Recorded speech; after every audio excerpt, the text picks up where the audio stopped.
අද කාලේ ගොඩක් ගෑනු ළමයින්ගේ පිරිමි ළමයින්ගේ ප්‍රයිවසි ඩේටා ලීක් වෙනවා. මේක වෙන්න ප්‍රධානම හේතුව තමයි ඔයගොල්ලෝගේ ලැප් එක හරි PC එක හරි කැඩුන ගමන් ඔයගොල්ලෝ එක හදන්න දෙන්න යන්නේ අඳුර නැති කෙනෙක්ට. මේ වෙලාවේදී සමහර අය ඔය කට්ටියගේ ඩිලීට් කරපු ඩේටා රිකවරි කරලා ගන්න බලනවා. අද මම කියලා දෙන්නම් PC ටිප් එක. ඔයගොල්ලන්ගේ ඩිලීට් කරපු ඩේටා රිකවරි කර ගන්න බැරි වෙන විදියට ප්‍රයිවසි කරන PC ටිප් එකක්. මේ විදිහේ මෙතඩ් කීපයක් තියෙනවා. මම මුලින්ම එකක් කියලා දෙන්නම්. මම මේ විදිහට වැඩේ කරන විදිහ කියලා දෙන්නම්. ඔය යන්න මේ විදිහට සර්ච් බාර් එකට ගිහිල්ලා ටයිප් කරගන්න cmd run as administrator දෙන්න.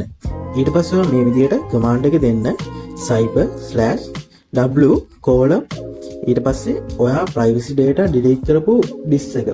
ඒ කියන්නේ ඔයාලට සාමාන්‍ය USB disk එක ගන්න ඔයාලා මේ විදිහට බාගන්නද මගේ මෙතන E drive එක තියෙනවා. මම මේ විදිහට E drive එකේ මතන D drive එක තියෙනවා. මේ විදිහට D drive එක දෙන්න පුළුවන්. ඔයාගේ USB එකට උනත් දෙන්න පුළුවන්. ඒක උඩට මෙතන බලා ගන්න මම this PC එකට ගියාට පස්සේ ඔයාගේ USB එකට දාලා මෙතන දෙනවා ETC D කියලා ඔයාලට ඒක දීලා මේ විදිහට ස්ලෑෂ් එකක් දාලා මේ විදිහට එන්ටර් ගන්න. එන්ටර් කරාට පස්සේ ඔයාලට බලා ගන්න පුළුවන් මේ විදිහට data ටික overwrite වෙන්න පටන් ගන්නවා.